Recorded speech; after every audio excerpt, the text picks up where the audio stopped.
7h05, la question santé d'Europe 1, Thomas Soto. Hier matin à 8h moins le quart, dans l'interview Vérité, j'ai reçu un ancien soldat venu nous parler de son stress post-traumatique, autrement dit de tous les problèmes qu'il a eu en rentrant de la guerre. C'est un sujet qui vous a fait beaucoup réagir.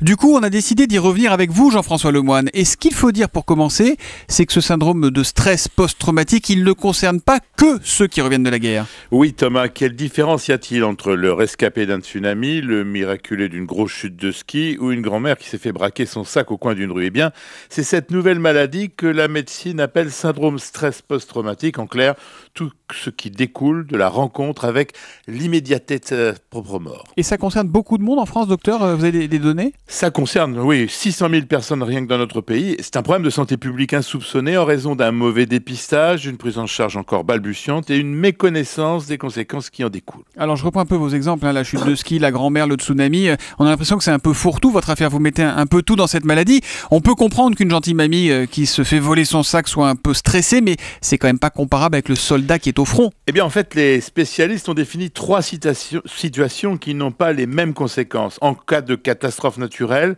10 à 20% des gens souffriront de cette maladie. Pour les catastrophes dites d'origine humaine, comme les accidents de la route, ce sera 20 à 40%.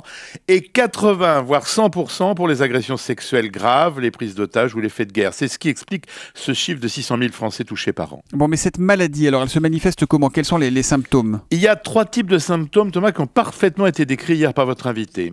Des cauchemars avec répétition de l'accident, il en parlait beaucoup, une vigilance ou une méfiance inhabituelle, enfin une forme de dépression et un déni. Il ne faut pas prendre ce stress à la légère. On estime par exemple que 80% des prises de drogue importantes en sont la conséquence, et des données très récentes montrent que le risque de suicide est multiplié en cas de stress par 6. Et alors comment on réagit? Il faudrait que ce soit une préoccupation en fait dès qu'on arrive aux urgences, sitôt après l'accident ou le drame? Oui, 1000 fois oui, parce qu'il y a un signe simple et constant qu'il faut toujours rechercher, la déconnexion de la pensée, en particulier une incapacité à ressentir réellement la blessure. Attention à un blessé dont on sait qu'il est grave et qui dit ne pas souffrir. Mais par manque de psychiatre, en particulier aux urgences, on passe le plus souvent à côté. En même temps, Jean-François, je me dis instinctivement, c'est peut-être une bêtise, mais que ce syndrome-là, il se réveille, il se manifeste longtemps après, non? C'est pas immédiat?